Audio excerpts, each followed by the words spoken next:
On the hunt for a high build, sprayable, ready to use putty, something similar to Motip, but you can't find it because it's not available in the United States? Well, there is now, and I've got a first look and the full review of it in today's video. It's coming up next.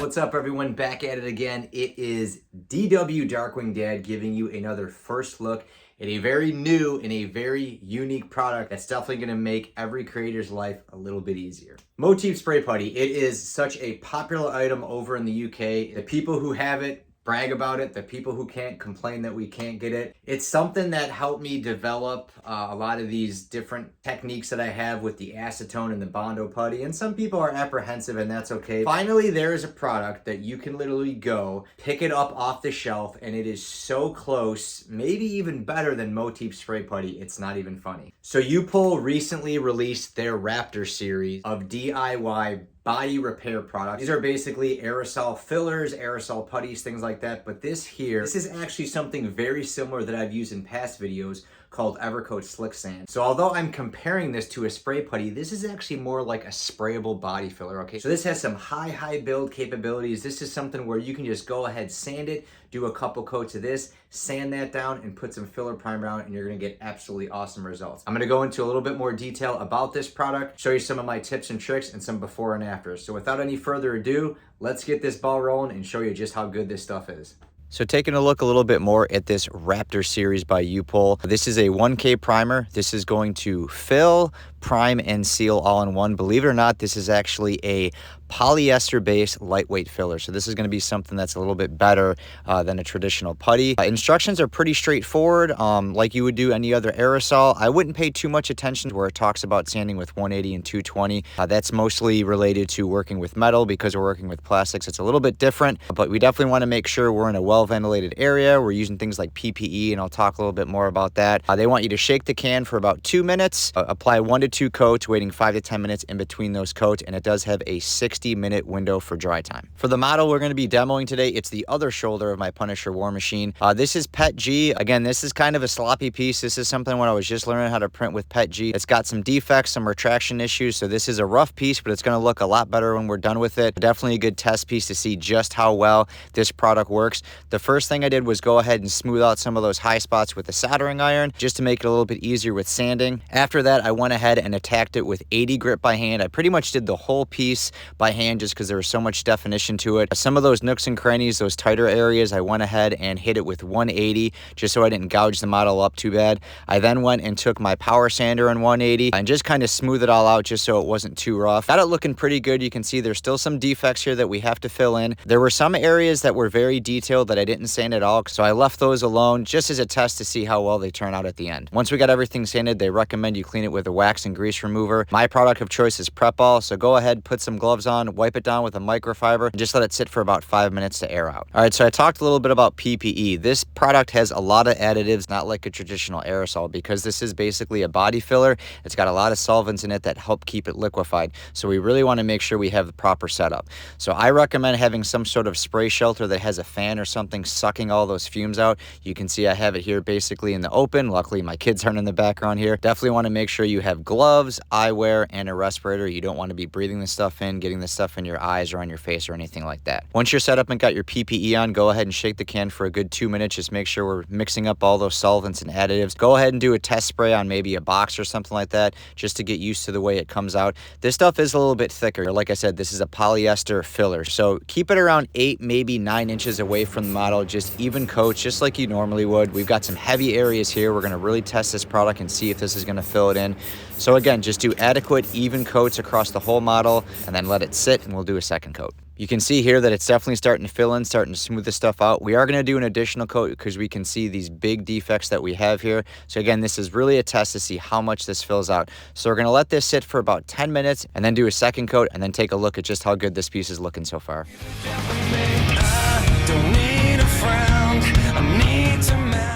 we want to make sure that we clean out our 1K primer. This stuff's a little bit different than typical aerosol, so what they want you to do is give it a good shake and actually flip it upside down so it's just spraying out the aerosol and not the primer. It should look something similar to this. That's because we don't want to leave that primer in the nozzle because it'll harden and completely clog it. Grab a microfiber towel, put a little bit of thinner or a little bit of acetone, clean that nozzle, make sure it's nice and clean like this, and you'll be good to go. All right, so now looking at our shoulder piece after waiting 60 minutes of cure time, which is what the can instructs, and overall it's looking pretty good. It's definitely starting to fill in these areas. We won't really know how well it fully fills until we start sanding it, but we can see those PLA lines getting rounded off, even that deep area right there, getting filled in pretty good. Now I did do some off-camera testing. Right here I sanded it with 220 at 45 minutes and it was actually okay, but this side piece here, because it wasn't fully dry, you can see it kind of gouged it up and I had to put some more primer back over it. If you're in a hot area, you want to try it out, you might be able to sand it at 45-50 minutes. Realistically, I would wait 60,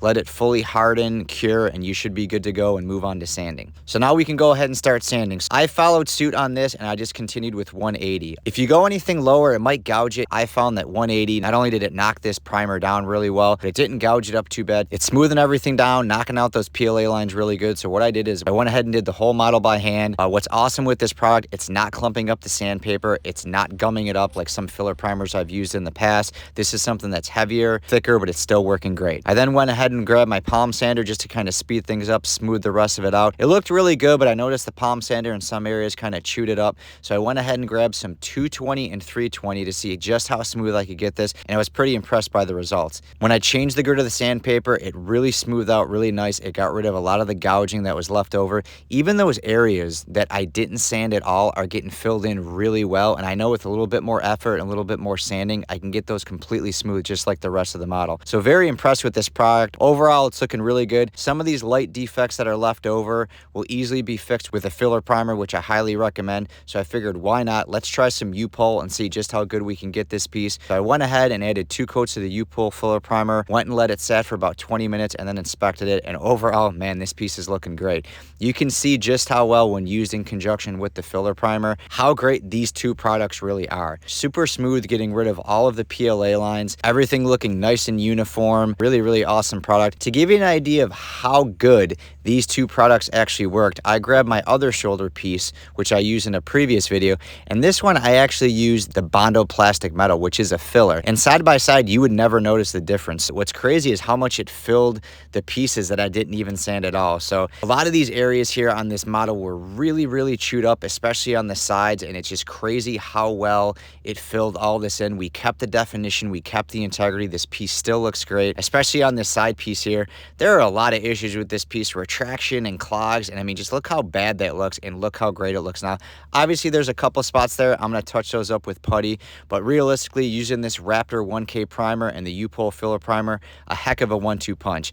Definitely an awesome product. You can see here, if you want something like Motip spray putty, this is definitely the answer, and in my opinion, it's even better. Now that you've seen an overview of this product and just how great it works, let me give you my final thoughts on Raptor's 1K primer by Upol. All right, well, there you have it, guys. There is a first look at the Raptor Series 1K primer by Upol. Very cool product. As I stated, this is probably the closest thing to Motip spray putty. You know, if you are in the 3D building community, you've probably heard a lot of people over in the UK and Europe mention Motip. Most of us in the States have never had it, one, because it's just not available, or if it is, it's way too expensive. So this is something that's really great. This product has a lot of pros to it. You know, I've gone over multiple different ways where you can smooth print. This is something that is maybe more beneficial to people who maybe live in an apartment or, you know, don't have the space to have a compressor or things like that. A builder that just wants to go and be able to grab it off the shelf. It's pre-mixed, everything's in there. You don't have to mess with hardeners or mixing anything up. It's a really nice product, and it really doesn't cost that much. Typically, you can find this product online and at AutoZone anywhere from $14 to $17. Based on the amount that I use, you should be able to do anywhere from 2 to 3 helmets, no problem. Really nice product. We've seen how well it works.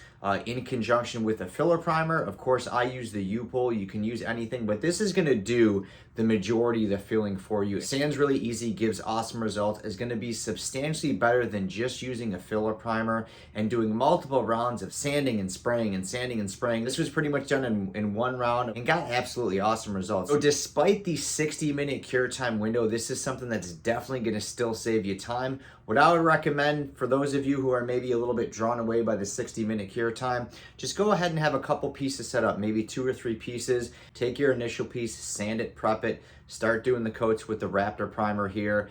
Let that sit for 60 minutes. Start sanding your others and just kind of go down the line. Doing things in a certain order is always going to help you kill dead time. It's going to feel a lot better. It's going to add a lot more durability, and it's definitely going to give you some awesome results. One thing I do want to touch on again, though, is the PPE. Very important for this product. Although with all aerosols, all that we're using, you should be using proper PPE. But this being a 1K primer with the additives and solvents that I have, please make sure you're following proper PPE.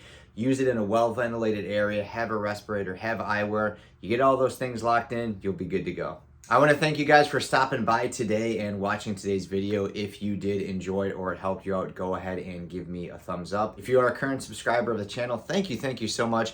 I'm adding more and more things to the channel. I've got my merch store open. I've got some membership perks. I'm going to be going over a lot more of that in my 10K live stream. But thank each and every one of you guys for supporting this channel day in and day out. If you are not a subscriber to the channel and you enjoy all things 3D printing, cosplay, DIY, me testing things to try to make your life easier when you're building your 3D printing, go ahead and click that subscribe button. I've got a lot more videos on deck for you in the near future. Any questions or concerns or anything I went over with this product or anything in the video, feel free to go ahead and drop me a comment in the comment section. You can also get a hold of me in my Discord. Link will be in the description. Of course, if you want to just go ahead and drop me some love and say what up in the comment section, I do appreciate hearing from all of my viewers and subscribers. Let me know what projects you're working on. Let me know if any of my processes helped you. Be sure to tag me on social media. Who knows, I might give you a mention or a shout out in a future video or even add you to one of my subscriber giveaways, which are going to be coming up real soon. That's a wrap on this one. Make sure to give me a thumbs up, drop me a comment, and click that subscribe button. And until next time, it's DW out. Later.